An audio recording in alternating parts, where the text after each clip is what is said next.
What's up, YouTube? It's me, Jamie K, and today we are going to be talking about how to become a travel nurse and things you need to know before becoming a travel nurse. If you're new here, I literally just started my first travel assignment like 2 weeks ago. So this is still my first travel assignment, but I did want to make this video while everything was still fresh on my mind since I just went through the whole onboarding process 2 weeks ago.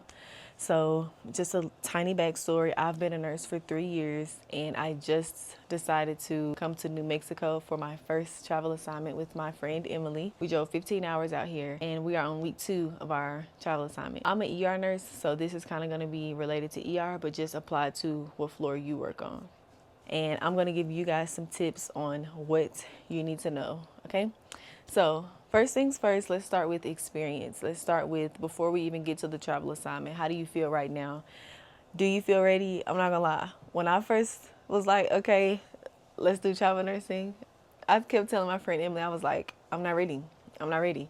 Year one, 2 of my friends that I went to nursing school with they left and I was like, I'm not ready. Year 2, I'm like, I'm still not ready. And then year 3 came and me and Emily, I was just like, okay, I don't think I'm ever gonna feel ready. So I just went ahead and I took the leap of faith and I did it anyway. So I do want to talk about experience because I do think that you do need to have experience under your belt where you're comfortable before you leave. But I also want to let you know that you're not gonna ever feel completely ready. Because the reason that I wasn't ready was I felt like there were so many other things that I needed to know, which is true. But however, you're not gonna know everything before you leave. Like there's still so many other things to learn that you might learn at the next hospital or the next facility or the next specialty. So I was like, you know what? I'm never gonna feel ready. Let me just go. So I think travel nurses will take you at a minimum of 1 year and then up from there. I waited 3 years and I felt like that was a good amount of time. Also, experience isn't just about how long you've been a nurse, it's about your experience. So what type of hospital did you work at and what type of experience did you get at that hospital, and what acuities does your hospital have, and what type of patients did you deal with, and what's your patient population, and what skills do you have, what skills have you not picked up on that the new hospital will have. So it's just about being comfortable with what you know and what you don't know and just analyzing your overall experience. Okay, so minimum of 1 year though. Like I think they'll start taking you at 1 year. I know some friends that left after like a year and a half, so whatever floats your boat. Okay, number 2 is finding an agency. This is probably easy. I use Aya, so you can go on Google, wherever, travel agencies, look up an agency, and they're literally, I didn't even know this, like they're gonna do all the work for you. So they're gonna find jobs for you, they're gonna send them to you. But before all this happens, they're gonna get on a phone call with you and they're gonna say, hey, what are you looking for? Where do you want to work? How much money do you want to make? What's your experience, etc., etc. And then they're going to use all their information to make you a profile, and they're going to send this profile out to everything that matches your wants and your needs. So just say you're a med-surg nurse, you've worked for 3 years, this is your second travel assignment, and you want to work in California. They're going to use all that, put it together, and send it to all the available jobs in California for you. Okay, so number 2 is to find your agency and your agent and tell them everything you want, and they're going to really be like they're in charge, like they're really driving the boat and you're in the back. They're very, very helpful. I didn't know that they were this helpful. I was kind of like, do I pay you? Like you don't even pay the agency. Like it's crazy. Okay, so with that being said, it's important to know what you want in a travel assignment because they're going to ask you all these questions. So, for example, where do you want to travel to? So is it based off of weather? Is it based off of location? Is it based off of pay? Which is what it is based off for a lot of people. Is it based off of where you have family? Is it based off of the charting system that the hospital has? Is it based off of the acuity that the hospital has? Is it based off how close you are, how far away you are? Like whatever it is, what's your location and why are you choosing this location in this hospital? So for me and Emily, I don't want to say we didn't care, but we really didn't care. Like it wasn't a specific place we wanted to go to. For us, when we left our hometown, it was freezing cold and we kind of wanted to go somewhere where it was warm and pretty and sunny, like as you can see. And so we decided to come to New Mexico. But also just be familiar with what the hospital has that you choose, because they might have a certain charting system that you might not like. So if you're used to using Cerner and the hospital has Epic, you have to remember that you're going to have to get used to using a whole new charting system. For us, I was used to using Epic and we had to switch to Cerner. I'm not going to lie, I don't like it. I don't like Cerner. I hate it. But it's a new experience, and now I feel like, okay, now that I've had experience with Cerner, if the next hospital has it, at least I'll feel comfortable with it. Okay, so I got it over with. But just be comfortable with the charting system. Be comfortable with the acuity and the patient population. Like, you know what type of patients you're used to dealing with, and you need to see what type of patients and acuity this new hospital has, because you don't want to go and you're used to dealing with 4s and 5s, and this hospital has only 1s and 2s. So you just need to be cognizant, aware of things like that. But I also have some friends that I miss so much that went to Florida. You can choose a place where you can go on vacation and work at the same time. So on your off days, you can go to the beach. On your off days, you can go to wherever that certain city has that your hometown doesn't have. So just also make sure you're thinking about having fun, and it's not just strictly work, work, work, work. Like, think of a place where you can have fun on your off days. It has lots of things to do, so you can actually enjoy the fruits of travel nursing and not just go to work. So out here in New Mexico, the weather is nice, obviously, as you can see. There aren't a lot of things to do. So next time, the next travel assignment I go on, I definitely going to be looking for places that have like more things to do on my off days. But anyway, the next thing that you want to think about is how long are you going to stay. So for your first assignment, I think people try to take it easy and do it the safe way and go the shortest amount possible, which I think is 3 months. So we did 3 months. You can do 6 months, or you can do 12 months, or you can do 3 months and then say, hey, I really like this place, and re-sign and stay for another 3. So it's up to you. We just wanted to do 3 months so we can get one assignment under our belt and then hopefully spread our wings and go somewhere else.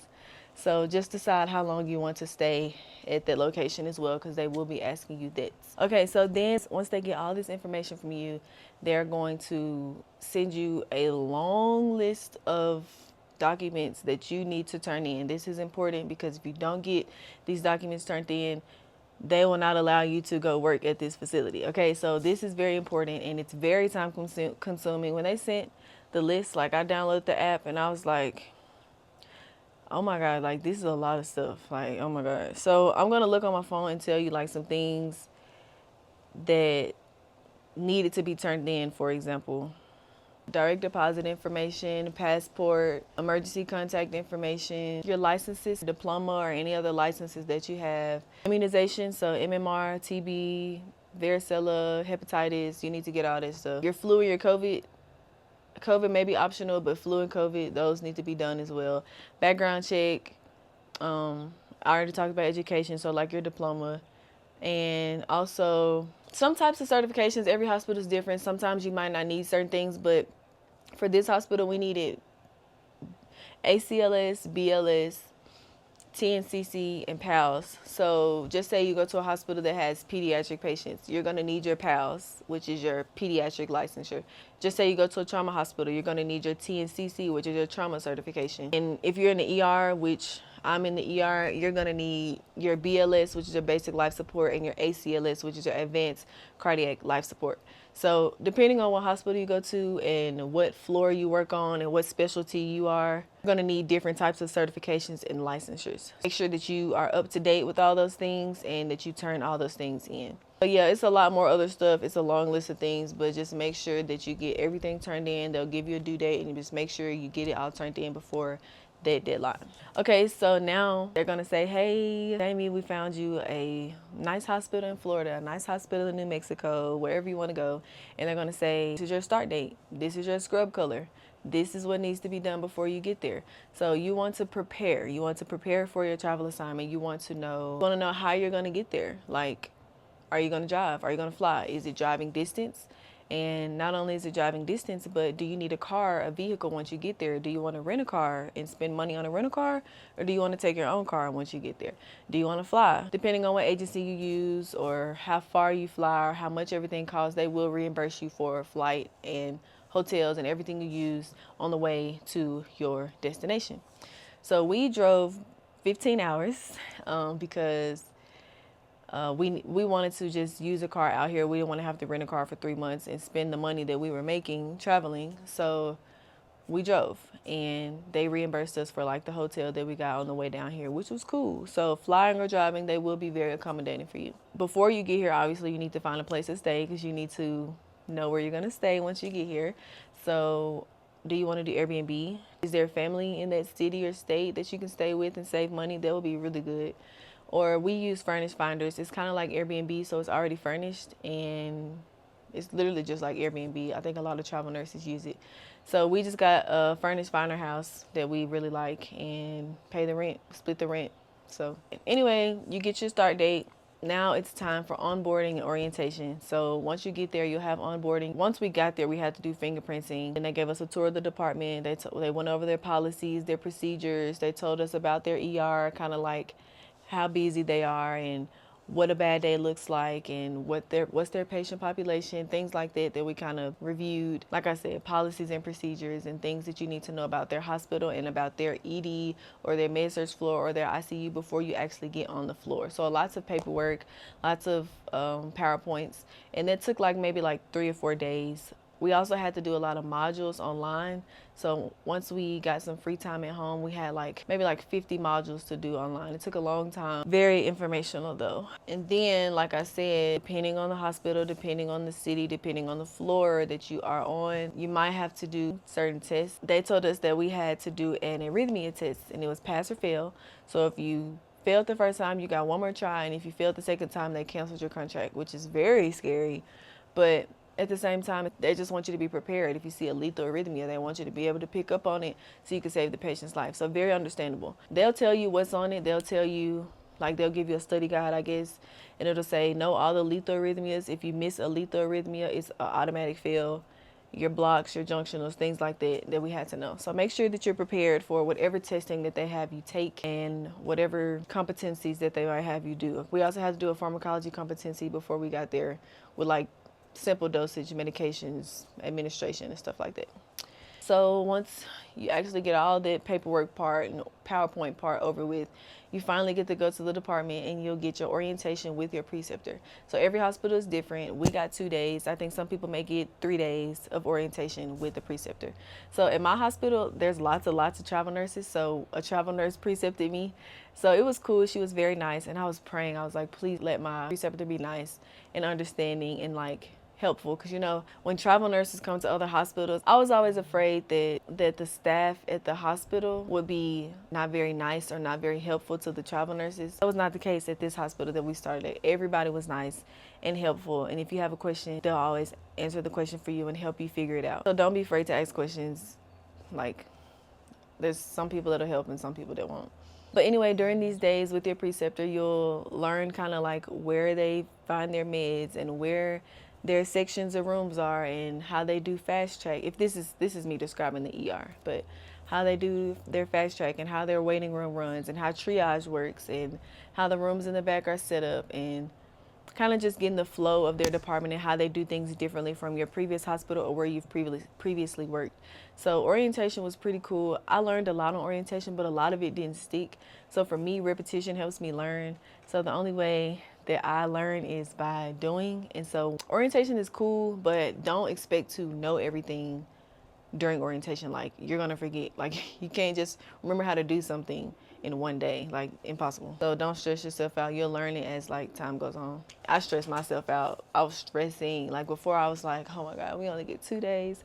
We only get 24 hours of orientation. How am I supposed to learn all these things? But trust me, it definitely gets better. After that, you'll be on your own, and that's when it gets better. Once you're on your own, I know it sounds scary. To me, it was scary, but actually when I was on my own is when I learned the most, because I was forced to go out and figure it out. A lot of travel nurses told me, gave me advice before I actually went to travel myself, and they said that nursing is the same everywhere you go, which is true. Taking care of the patient is always going to be the same. Starting an IV is always going to be the same. Watching respiratory, doing your ABC, drawing blood work, all that stuff is going to be the same when you're taking care of a patient, no matter what hospital you go to. What's different is the hospital, their procedures, the room setup, their Pyxis or their Omnicell or their charting charting system or the people. Like, those are the things that's different that you have to get used to, not actually taking care of the patient. So that's the easy part. Difficult part is just getting used to a different environment, and you can do that. That's when I started to actually learn and become more familiar with the new ER, is when I got on my own.